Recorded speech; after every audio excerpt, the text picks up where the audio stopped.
So, in our previous classes, we have finished our research characteristic and we started a topic classification of research. So, we understood about classification of research that there are some bases to classify the research. The bases were objective, means what objective we decide according to it, we gives the type of researches.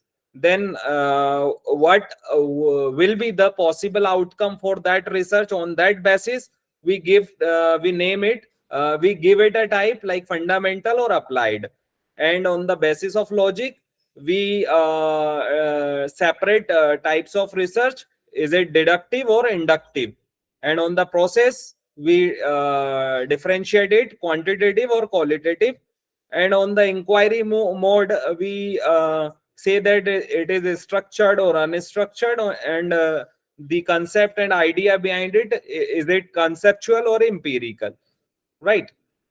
Now we understand about fundamental research and applied research. We have already discussed in our previous class, but again we will go through and we'll review it. So what fundamental research is it tries to expand the already existing scientific knowledge base, right? What second it do? Fundamental research is purely theoretical, right? And primary concern is to develop scientific knowledge and prediction. Whereas what applied research do? Applied research focuses on solving real life problems. What fundamental is doing? It is expanding the existing scientific knowledge base, right? And in applied research focuses on solving real life problems.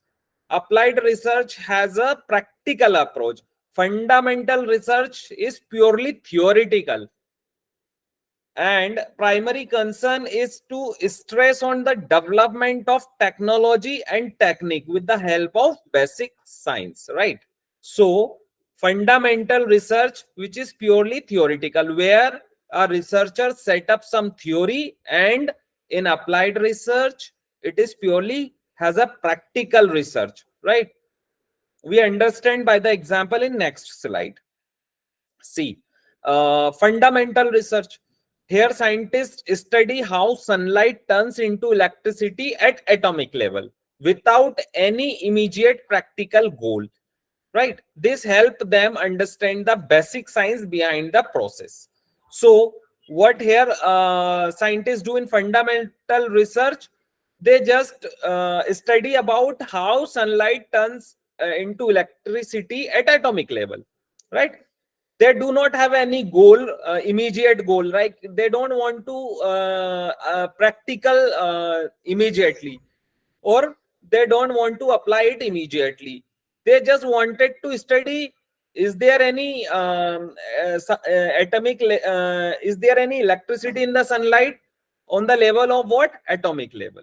And in applied research, what researcher do? Use the knowledge from fundamental research to design better materials and technique for solar panels. Means a theory has already said, scientists did a fundamental research, and they found that sunlight turns into electricity at atomic level. Now in applied research, what scientists do? They use that knowledge, and they use the material and technique to implement that theory in practical way. So what is the connection between them? Fundamental research provide the foundation of understanding, while applied research builds on this to create practical solutions for real world problems. What type of research are essential for progress in technology and knowledge? Understood?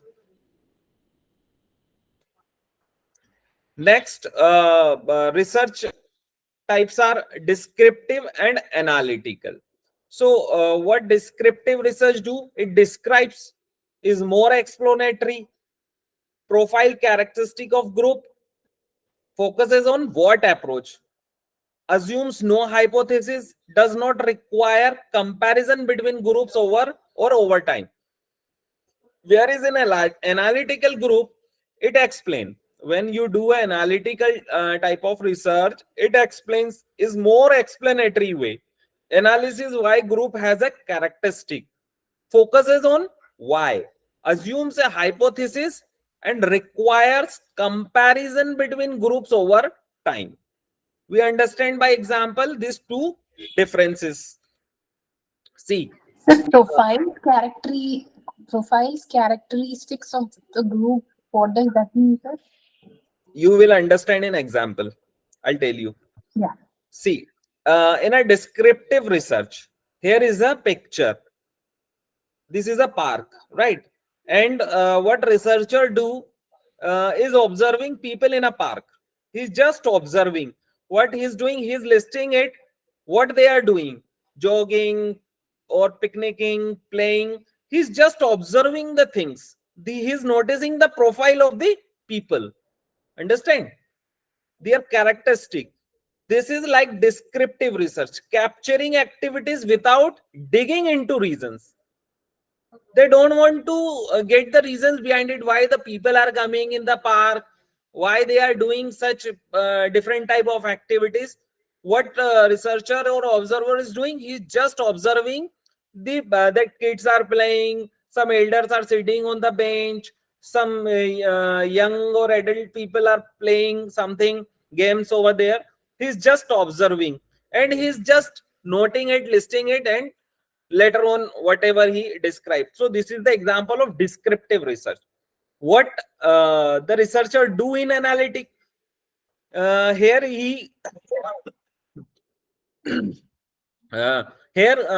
further and ask people why they are doing these activities. Now in analytics, he goes beyond observation. He go to the people and ask why they are doing these activities. What he do, he discover insights. Jogging for health, picnic for social time, this such kind of answers he discovered these insights.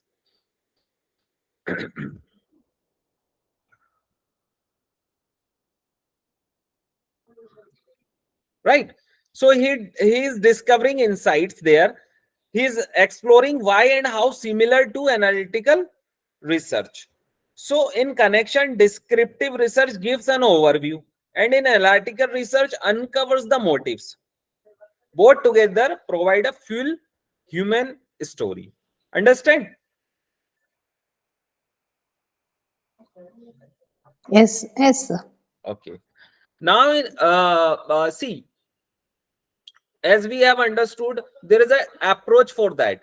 One is deductive approach, one is inductive approach. We have already, in detail, we have understood that this comes under the positivism and post-positivism. So, what deductive approach do in research? Explain causal relationship between variables, right? Use quantitative data, from data to theory, large sample of generalization, scientific principles, researcher independent from the study, approach is highly structured, applying controls for validity need. And in inductive approach, understanding the research context closely, use qualitative data, human attached to events, less concerns about generalization, gaining understanding of the meaning the researcher is involved in the study, flexible structure for changes. So we understand with an example. What is deductive research approach? So in a deductive research, see, there is a puzzle. You will get a full complete picture, and you'll get that puzzles with a picture of a finished scene. Now you start with the complete with picture and try to find the missing pieces. This is what we do, right? This is like deductive research, starting with a known theory, right? We know that the complete picture, we know that complete picture is a theory, and to test and find a specific conclusion. Now what we do, we finish with a scene. Whatever we have seen the picture, we compile all the pieces of the puzzles. So that theory, now finally what we come with a test and to find a specific conclusion. And in inductive research, what we do, now we have a pile of puzzles pieces, without a picture. Here we do not know about the theory, but we have a pile of puzzle pieces.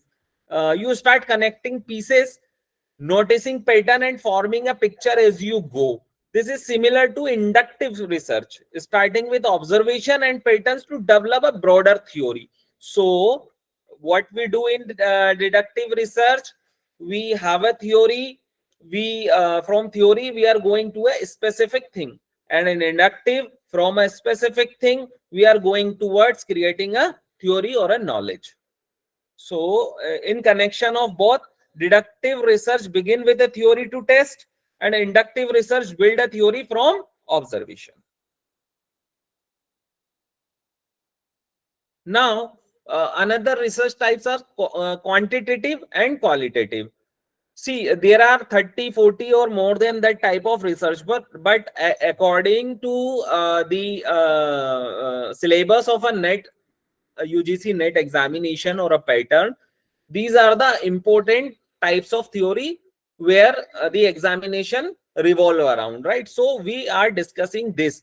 Others are just types of the methodologies which has given the name of researches. Now, what quantitative research do? It deals with numbers and statistics, as it is showing by its name that it somewhere it is depend on the quantity, and quality deals with words and meanings, right? Primary focus is quantitative research primary focus is on testing theories and hypotheses. In qualitative, focus in on exploring ideas and formulating theories. Same here we can see that it is deductive approach is going, and qualitative inductive approach is going. Requires many respondents. Here many respondents means we need a large sample. In quantitative, requires few respondents. It required small groups, it can be done. Close multiple choice questions.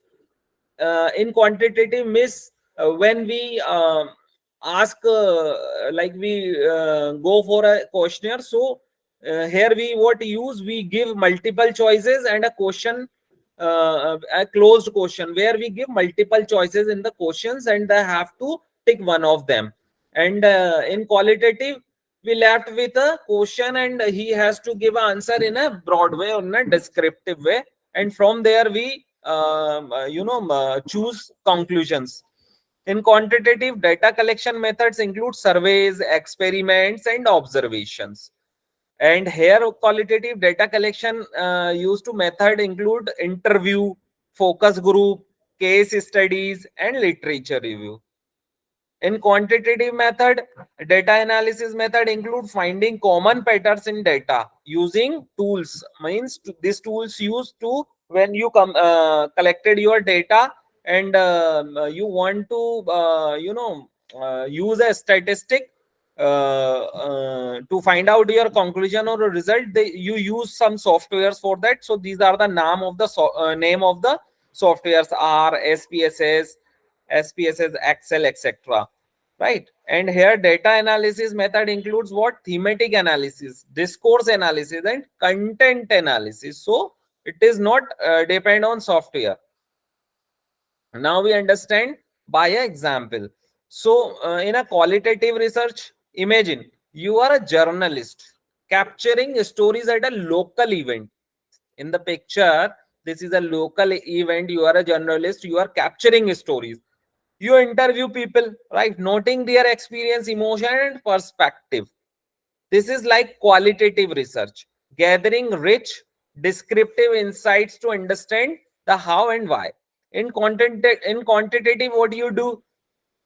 Now picture yourself as a survey conductor with a checklist of questions. You have a questionnaire or a checklist of questions. You are a survey conductor. You ask people how many times they have attended the event. Here you are getting what? Quantity, their age, a quantity, and their preference in a quantity. This is similar to quantitative research, collecting numerical data to analyze pattern and make generalization, right? So connection kya hai? What is the connection behind it? Qualitative research dives deep into individual experience, right? Individual experience is a qualitative research. And in quantitative research, focuses on measurable data for broader trends. Together, they provide a comprehensive view of the subject, blending stories with numbers. So this is basic difference between qualitative and quantitative.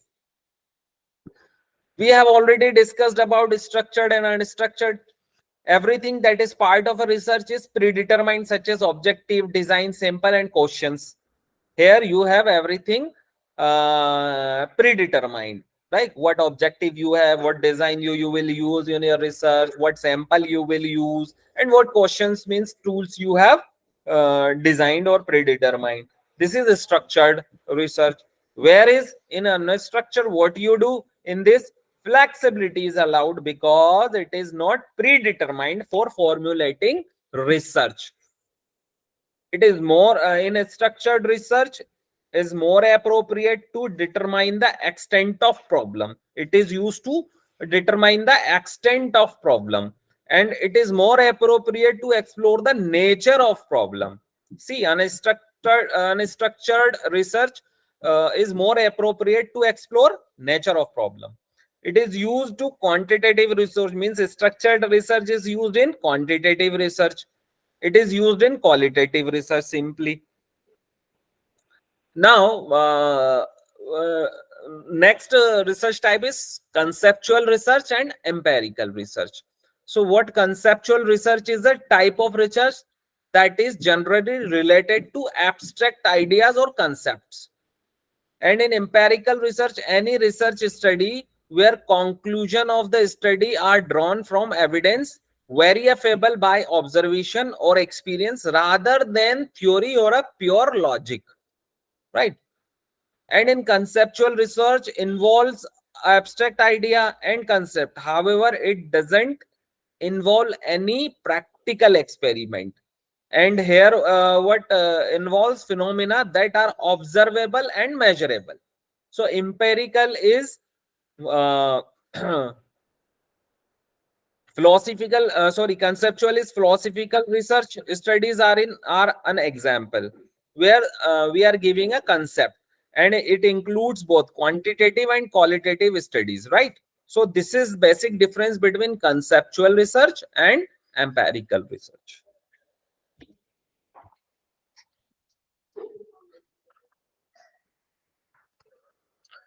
So we understand by example. See, conceptual research. Imagine you are an architect, design a new type of building. You are an architect and designing a new building. You create a blueprints. What you do? You create blueprints and plans based on your understanding of architecture principles. You are an architecture designing new building. You have some principle, architecture principle understanding of it, right? And you creating what? Blueprints and plans based on your understanding of architecture principle. This is like conceptual research. What you are doing, you are exploring ideas, theories, and concept to create new frameworks. This is conceptual research. Whereas in empirical, what you are doing now, think you are a scientist conducting experiment on plant growth, right? What you do, you plant seeds, water them, and record measurements to see how they grow. This is similar to empirical research, collecting real world data through observations and experiments. So this is empirical research. What is connection between them? Conceptual research develop theories and frameworks. Conceptual research, what do developing theories and frameworks, where empirical research test those theories through real world data. Together they help us understanding and applying in practical ways.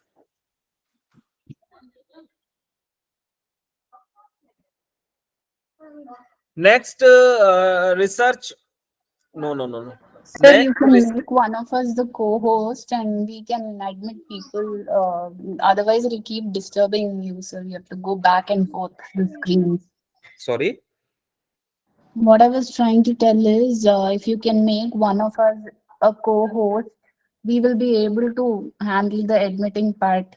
You will not be disturbed again and again with people joining. Who is joining?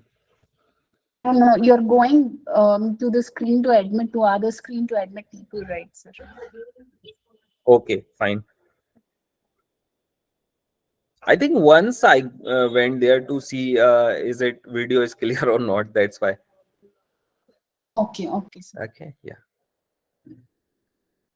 So next is innovative research and incremental research. आप अंदर जाओ.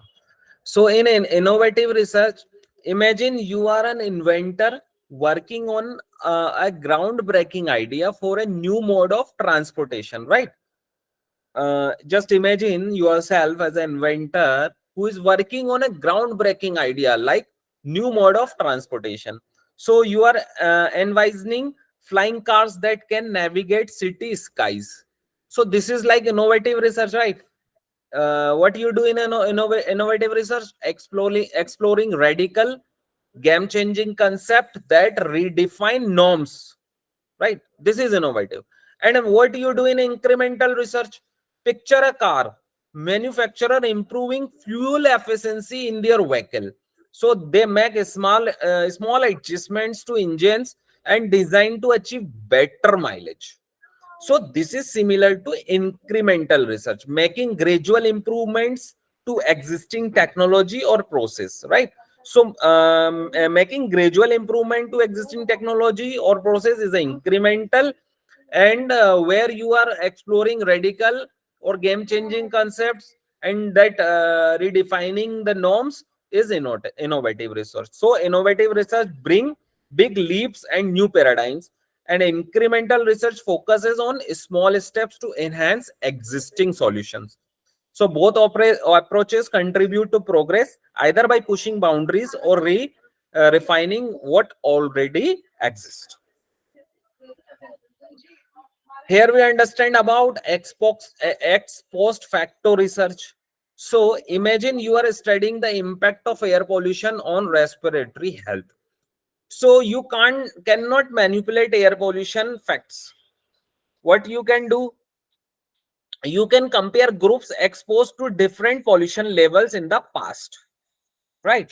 So this is like ex post facto research, examining existing condition and their effect without direct manipulation. So this is ex post facto research. And in historical research, what you do? Rakshit, go inside. Now think of a historian researching a famous battle from the past. They analyze documents, artifacts, and accounts to reconstruct what happened.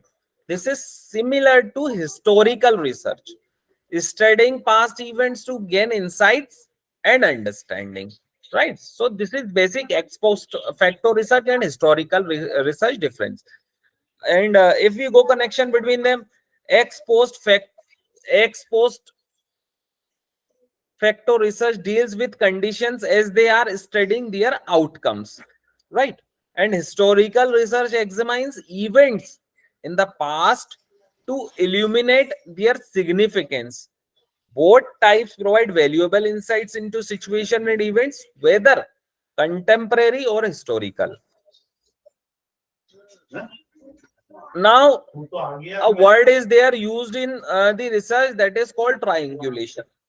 So what is triangulation means?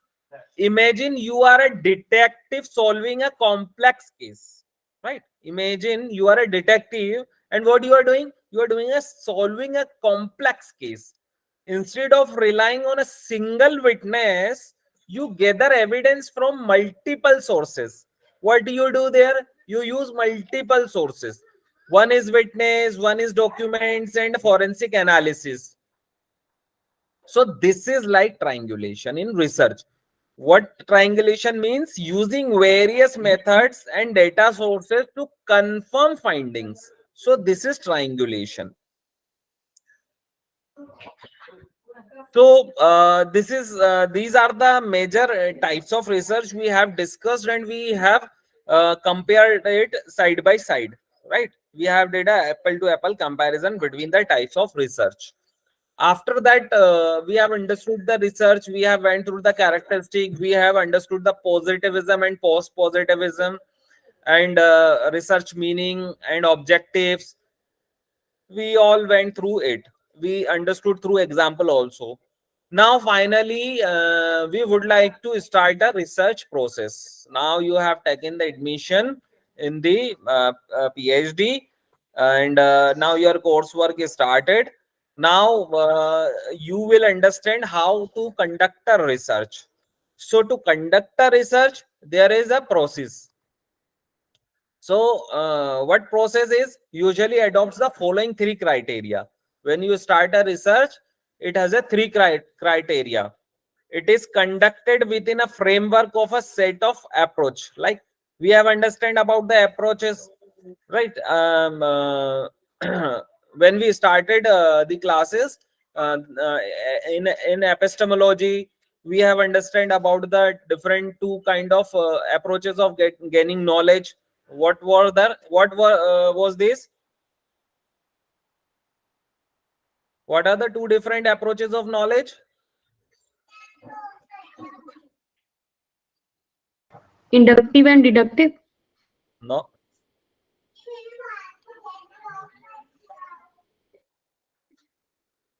Quantitative and qualitative. no. What is it, sir?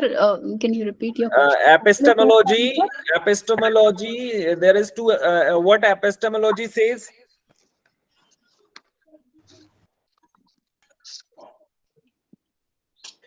Epistemology is the knowledge related to that field.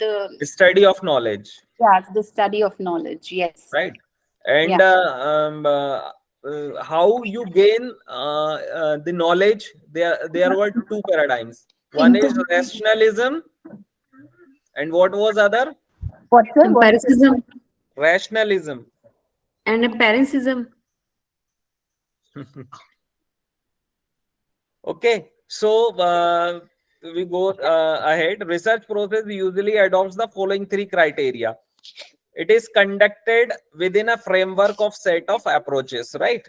We use different type of approaches to go to a research process, right? It may be qualitative or quantitative and depends upon academic discipline. Second criteria is the logical sequencing of steps. What we do sequencing, but it should be logical, undertaken in order to find the answers to the research questions, are termed as research methodology. Means when we conduct a research, we use a methodology. Without methodology, it will not give you an answer, it will not give you a conclusion, right? So we always need to explain the methodology. It adopts procedure, methods, and techniques that are tested for their validity and reliability. It is unbiased and objective. So first criteria, what says? It is a framework of set of approaches, right? And it may be qualitative or quantitative and depend upon academic discipline. This is the perfect criteria. Second criteria, what research process should have? Logical sequence of steps to find out the answers should be undertaken in it. And there should the logical sequence of steps undertaking to find out the answers is termed as what? Research methodology. It termed as research methodology.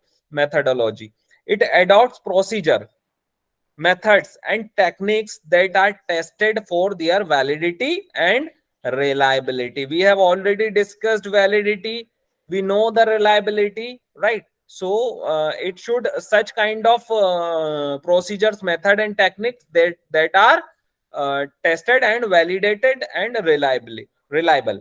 So it is unbiased and objective. It always be unbiased and objective according to the definition. Third criteria was unbiased and objective.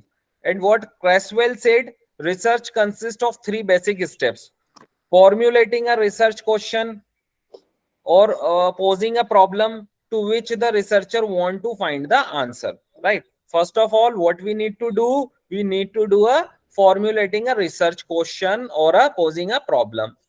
Second, what he says, he said collecting data to answer the questions, right? For that question, what we need to do, we need to collect data. And third one, what it says, present an answer to the question. After the data analysis, what we need to do, we need to present an answer to the questions. So this is what Crosswell say about research process. See, this is the chart for the research process. So these are the steps. This is basically a methodology. These are the steps: step 1, step 2, step 3. So in a step 1, what a researcher do? First of all, step 1 what says, formulation of research problem, where you find a research problem, you form it. This is a step 1. And to form it, what you have to do, you need to do literature review, formulation of objectives, identifying research variables, measuring scales, formulating hypothesis. So these 4 steps you use in formulation of a research problem. After formulation of research problem, you go to on a second step. And in second step, what you do? You preparing research design, right? And in research designing, what you do? You structure a problem, you do a problem structure and study designs. So what design means, what kind of study it will be? Will it be an experimental study or a non-experimental study? So you have to decide in the second step, where you are preparing for a research design. This is another topic of this is one of the big topic, research design. You will read during your coursework when you go for a PhD. Second, step 3. In step 3, what you do, you developing data collection instrument, research instrument. Basically, you can say that these are the tools. So what you do, you decide types of data. Then methods of data collection means how you will collect the data. You are going to develop a device for it. You will going to prepare a questionnaire for it, or an interview for it. You are going to survey it. These are the methods of data collection. Now, designing research tool. This is an important part. Means how you design that tool is also important. Then validity and reliability of that tool is also another part, right? So in third step, developing data collection instruments, research instruments, these the third step. Step 4 in research process, research procedure is selecting samples. You have decided all these 3 steps. Now time has to come on what samples you will do your research. So types of samples, in selection of sample, type of samples. Now how will you select your samples? There is a sample types. One type is probability sampling, another type is non-probability sampling. So you choose your samples through these 2 type of sampling methods. Any one you can use to choose your samples for your research study. Then determining sample design, you have choose these 2 type, and these 2 type also have a subtypes. So then what you do, you determine your sample designs.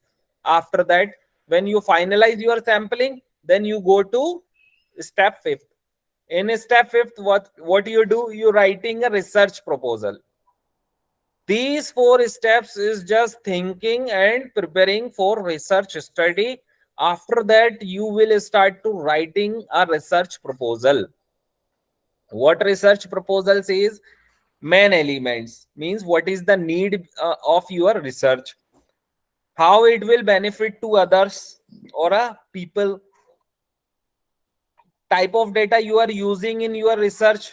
Means when you prepare your synopsis, so what kind of data you will use in your research, you have to be mentioned. Justification for funds and other resources, right? If it is a big research, it is a research in a clinical testing or some other thing where you need funds to complete your research, so you have to give a justification for that. So this will all come in the writing a research proposal. After step 6 is collecting data. Now you have completed everything. Now it's time to collection of a data. So how will you collect your data? You will observe your samples. You will use maybe this method. You will interview your samples. You will give a questionnaire to your samples, or some schedules you will plan to get your data. Step 7, what you do in a research process, processing and analyzing data. After you have received the data, what you will do, you will process it and analyze it. So editing and coding. So when you will complete your data through samples, so you cannot display name of the samples. It is a ethics in research. You should have to be very secret about your samples. You cannot provide their identity to everyone. You have to be mention it in a such a way that it should be in a coding way. It should be secret. So classification of data. Now you will classify your data. Is it a quantitative, qualitative, or primary or secondary? You will classify it. Then you tabulation your data. Means tabulation, when you raw data you will put in your software, or in a proper statistics, where you will give a table numbers. Like first you will identify the frequency, then you mid or mode or whatever the calculations are there, you use that. And after that you will use different covariance or analysis. So you will form a tabulation for that. And then you according to tabulation and the test result, whatever the test result will be there, you will give an analysis to it. Means the complete procedure you have taken, and what the result says, that you will analysis it. And hypothesis testing, you after that analysis you will test your hypothesis. And when the test is accepted and rejected, then you will go for a generalization. Means you will go from that small group, you will go to a larger group to generalize it after acceptance or rejections of your research. Now step 8 is writing a research report. See, step 5 is a writing a research proposal, and step 8 is a writing a research report. Research report means your thesis. So what you will do, you will give a title to a page. You will second, you will give a table of a contents. Then you will decide your chapters, and after chapters you will give your bibliography. And final, you will give appendices, right? So this is the complete research process, where you use 8 steps to complete your research. So this is all about today's class. Sir, Questions? yeah, yeah. So we'll just ponder upon the timelines that it might take. But let's imagine that we are all doing research, and if we put the time frame, like how long would it take, and at what step this particular process will be followed, that will give us. See, I'll first of all I'll stop the recording, then we'll discuss. Yeah, yeah. Okay.